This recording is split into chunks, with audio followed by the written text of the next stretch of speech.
understanding how to go to market with those vehicles is crucial. But it also has to be combined with how does that vehicle perform at my store with the people that I have employed in the market that I'm in. I have to have an understanding of that, so that if I understand that, now when I go to my inventory management tool and I get that data that I'm looking at there, I can compare the two and make sure that I'm going to market with how my team, my store, when my market can sell that vehicle.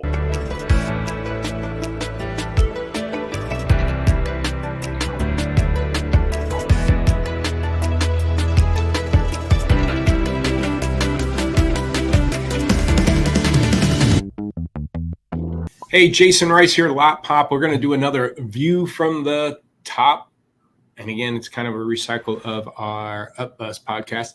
And this is our second go around with John Anderson, our VP. And, last video, John gave some of his background. He can give a little bit more, but I want, John, what I would like for you to do, because part of your article, the view from the top this week, was managing from the top down, which is going to be so crucial. Any vendor knows that the dealerships that are evolved from the top down are the most effective dealerships to have. But the reason why I said hold off on your background, because part of this article was talking about your experience in sport analogies. And so let's kind of start there. I know, as being a general manager previously and stuff, the sports analogy and you being involved with Indianapolis Colts, I think would be a good way to kind of start this thing.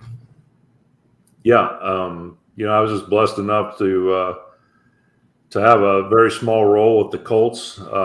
And I think that really helped me, part of that role, as it evolved over the years. I was with them over 20 years, and it was primarily on game day, but as a part of that role, I was able to, I was extended an opportunity to move down on field operations. So, where I was located at was between the offensive and defensive benches on the sidelines. I basically manned a bank. When you watch on TV, if you ever see the sideline, you see that bank of phones right there.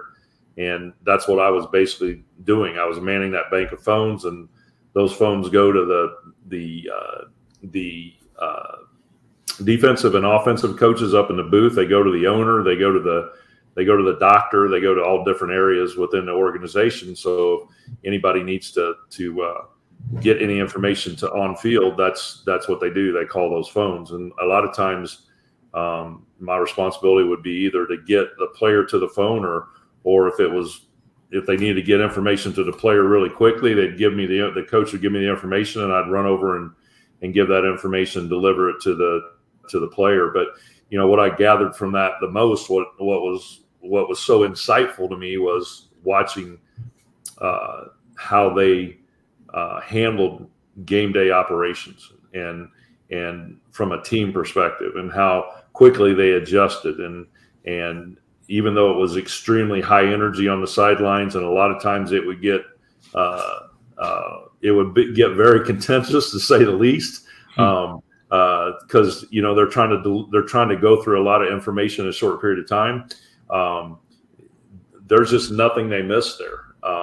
And I watched it evolve over the years. When we first started out, it was funny because they would have fax machines, so they would get still shots of every play, and those still shots would come from the booth and be faxed down to the field, and then you'd have to run over the fax machine and staple that whole series of plays, and then you'd run over and hand them to the coaches and the quarterback. And then as it evolved and technology evolved, that's when you see those iPads on the sidelines now, and that's delivered right to the iPad, and they're going through and looking for adjustments from the defense or the offense, and then they make those in-game adjustments that help them basically manage in the end game. And so it's really quick, and it's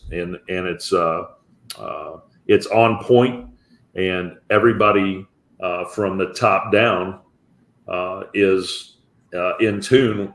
It has to be that way, right? In order to make those adjustments, it has to be everybody's on the same page. So, when you see how an operation like that operates, and you see how quickly they're able to do that, it just gives you a lot of insight on how important that management is down through the process, so that it disseminates out on the field and those successes happening. If you watch football, and I know you get it. I know you're a big Chiefs fan, and think about those Chiefs games when things were going a little bit south in the first half, and then they come out in the second half and they seem like a different team, right? And that's exactly what they're doing, is they're making those adjustments on the fly in the game, and that has to come from the top down. So it just really gave me a lot of insight from a management perspective. And it gave me a lot of confidence when I went into the dealership as a general manager, that you could do it quickly, right? It wasn't something that you had to gather everybody together, and it had to be this long process. If you understand what you're looking at and you have data, which is what they're looking at, right? Those adjustments can be made quickly, and it can make a huge difference in a short period of time. Yeah, and side note, it's something funny. In my Facebook feed, Joe Montana was talking, and they even have his wife going back and forth. He mentioned those sideline phones, and he said he called home. He dialed 9, and he goes any line or any office that's just like your office phone. You dial 9, you get an outside line. He goes, and I tried it, and I end up calling my wife, and his wife's like, "What are you calling? Where you at?" He's like, "I'm on the sideline." he called home. That's anyway. funny. Yeah, that's cool. So game day's every day for dealers then, right? They got to consistently be proactive, consistently staying on top of not just your people, but what our major focus is the inventory and stuff. And you mentioned about turnaround time and photo counts and things like that. What kind of examples were you talking about, and digging a little bit deeper there? Well, it really, from a top-down perspective, it's just having an understanding through every phase of what that unit goes through, right? And I say unit because you really do have to look at it from an individual basis, and you have to have an understanding, right? I'm sure many of the folks that will watch this have read Moneyball, right? And that's analyzing your operation from a data perspective in order to put the best players in the best position to win the game. Well, it's no different than, as I thought about this, and a lot of this has just come from recent, part of my role for our company is jumping on different dealers' inventory calls with our performance engineers, right? And then in the background, I'm looking at a lot of what's happening with their data and the direction they're going as a dealership. And so when I see directionally they're not going the right way, right, I want to dig in and see, okay, are they walking through the entire process? Or are they just focused on one area? And so when I was thinking about what I wanted to talk about this week, this is really where it started from. Is I just started thinking about, we see too often when we partner with a dealer that the general manager, the dealer principal are involved initially, and they're really fired up about getting this going and what we do and how we're able to bring their dealership together in a different way by having managers work with people talking to customers and focusing on those areas that they need lift in, right? We bring that together, and they get fired up about that. But then, I jump on a call a month later or a month and a half later, and I don't see those people on the call. So I start to wonder, are they involved in every area and every facet? So what I was alluding to is, starting out from the time that vehicle is either traded for or purchased, are we aware of how long it's taking us to get it from point A when we trade or purchase it to getting it fully displayed online? No different than you would do in your bricks and mortar, having it out on the lot, lined up, good merchandising, so people drive by, they see it. It's the same thing you're doing online. And then once it's online, are we looking at the photos and description to make sure that the photos are good, the meta tagging is good in the description, so we're ensuring ourselves that we're putting that vehicle out in front of many eyes online as we can? And then do we have a good understanding of how that vehicle should enter into the market from a pricing perspective? And listen, I Jason, I don't want to take anything away from inventory management tools. I was an avid vAuto user at my store, and I'm a big vAuto fan. And from a marketing perspective, understanding how to go to market with those vehicles is crucial. But it also has to be combined with how does that vehicle perform at my store with the people that I have employed in the market that I'm in. I have to have an understanding of that, so that if I understand that, now when I go to my inventory management tool and I get that data that I'm looking at there, I can compare the two and make sure that I'm going to market with how my team, my store, when my market can sell that vehicle. I just have to have an understanding of that. And that's what I was talking about, comparing it to the sports analogy, right? As that's that on the fly, right? Because I'm getting inventory in every day. And so instead of just having a blanket pricing, it's interesting. I was looking at today with a dealer that I was on a call with, and there was a 6% separation between where their franchise inventory was selling and their non-franchise inventory was selling. And if I don't know that, right, and I'm using a blanket pricing strategy, well then that I think it was I believe it was their franchise. Believe it or not, their franchise inventory was selling 6% lower than non-franchise. Well, if I've just got a blanket pricing strategy and I don't understand that, how much at risk? And guess what? Their franchise inventory was not selling as well as their non-franchise, right? Because we had a blanket pricing strategy. So just as I go through, I want to understand every facet of what is happening with that with that unit coming through my filtering down into my pricing buckets, right? Is it the money? Do I not have a good grip on the understanding of where I should go to market with this vehicle at? Or do I have customers on the vehicle and my team? I see that my team's talking to the customers, but do I know the quality of conversations that are happening with those conversations between my customer and my team, right? Yeah. So it's just a systematic approach to how I'm managing. If my goal is to sell what I'm stocking and to sell a higher percentage of my inventory, for us, it's 65% or higher out of my first 30, where I'm going to maximize my gross and I'm going to create the volume. Because I'll be transparent. When I met you and you started working with me when I was running a store, I always was told that you couldn't have both those. You could, if you wanted volume, you had to sacrifice gross. If you wanted gross, you had to sacrifice volume. And so I didn't understand any different than that until I started working with you, and you were driving a difference with me through the analytics. So it's just important that you know what's happening at your store, and as a dealer principal or a general manager, I have to drive that. I can't be disconnected from that.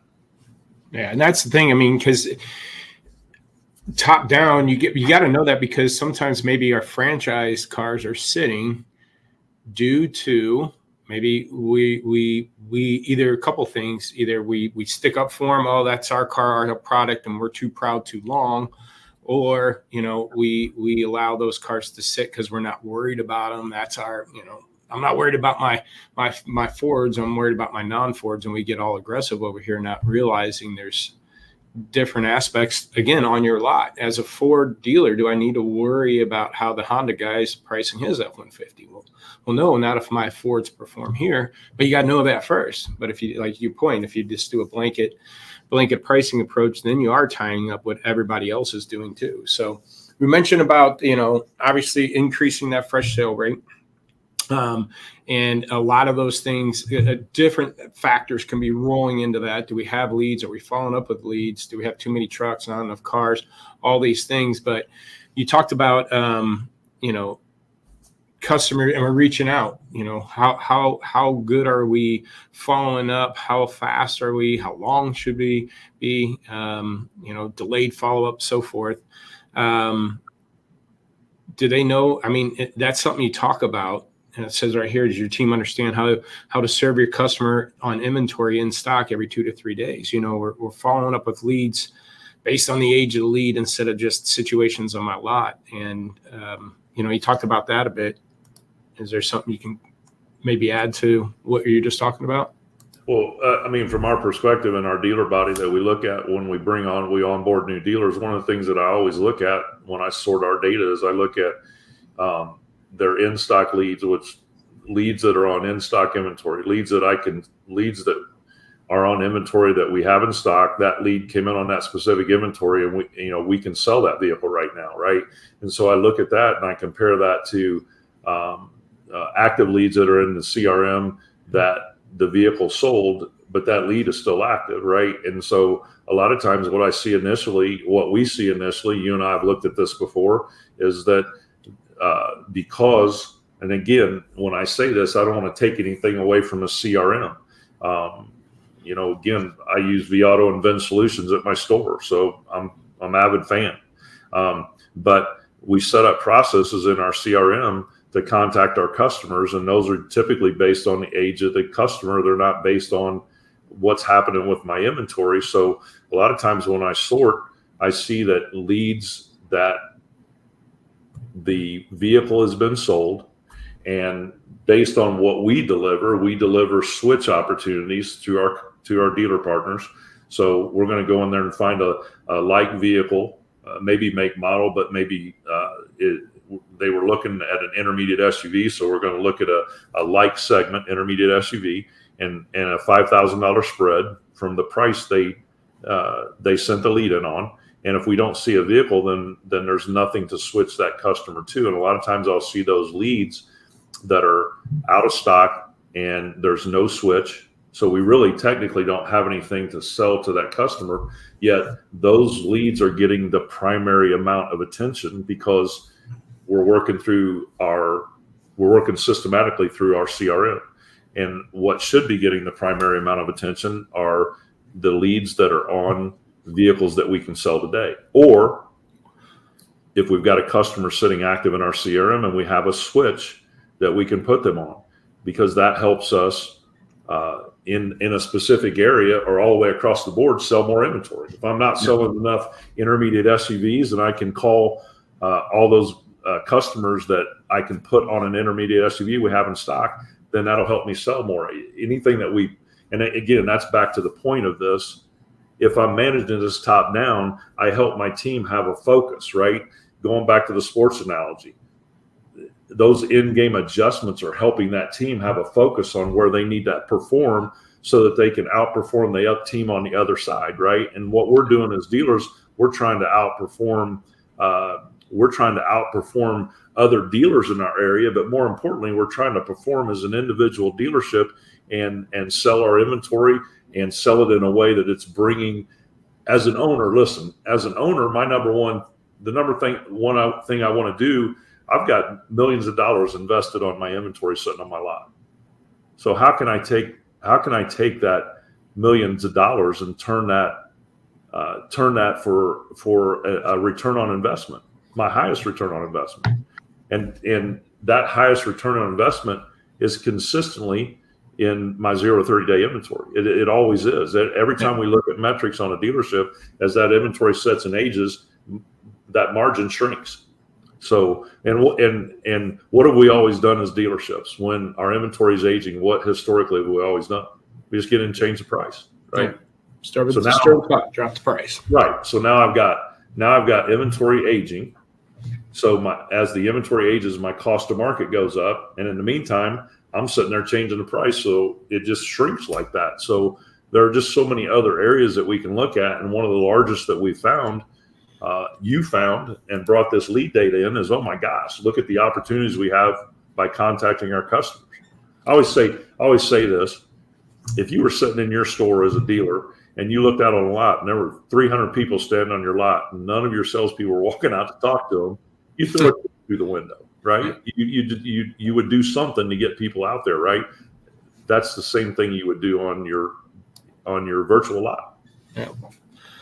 So all these things that John's just bringing up, it's the top-down management, but you got to find these holes, and it's a lot of work. And again, that's kind of what we're trying to accomplish here, problem solved for dealerships here at Lotpop. with our lot walk tool, helping dealer, just the end all user, the used car manager, finding these little issues, these pockets of vehicles that are problems, find out if it's a pricing problem or a people problem. Do I have people on the car? Do I have my people following up? If I don't have any people, why? Revisit maybe photos and stuff. You mentioned that in here, but basically you say a constant, proactive, top-driven daily approach in each department within your dealerships yield high returns. So, I think that's a good way to kind of cap this. But, real quick, just to end it, we're running about 20 minutes here. We want to make sure we don't drag you out too long. But, if any area, based on what we just talked about, what if they can take one thing away, what would you say it should be? Okay. For me right now, it would be thinking about what's happening in our market right now. And that is, we have been fighting lower shopper counts all year. And a lot of that's due to the economy, I think. I just believe that. I think, we have higher interest rates. There's a lot of outside influences that are affecting that. And as a result of that, we have a lot more inventory in the market. So customers, homes and cars are emotional purchases, right? And so I get excited, right? And so if I'm sending out leads, typically if I'm a customer and I'm sending out asking for information, typically the first question I'm going to ask is that vehicle still in stock? And if I'm consistently hearing that it is, then my emotions stay in check, right? But if I'm hearing that it's been sold, then, most people, if you try to take something away from them, they want it even more. Well, right now, things aren't being taken away from them. So there's a calm to them, and they have plenty of time to sit and look. And so with that being said, I would say the one takeaway I would really push the dealers to is to understand from a top-down perspective. Right now, look, back coming out of COVID, we had 5 people lining up for every car. We didn't have to do some of these things. And so right now, the most important thing is talking to our customers and having quality conversations about our inventory because they have plenty of options out there. So the only way I'm going to be able to get them to move towards me is I have to have my team having quality conversations, and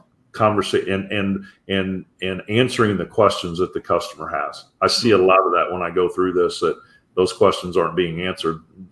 Yeah, and stand out. And we do a clubhouse every Friday morning, all things used cars. And the thing we talked about in that clubhouse this morning was videos and staying ahead of everybody else. So, yeah, Dealers, you got to make sure. And that's where hopefully we get to stand out for you with Lotpop and our Lot Walk tool, our people like John Anderson bringing these insights to our stores. So if you want to find out how we can help you stay and manage from the top down, find these holes and be reactive every day just to keep that, get those game plans, get the photos of the play and make adjustments every day throughout your game day.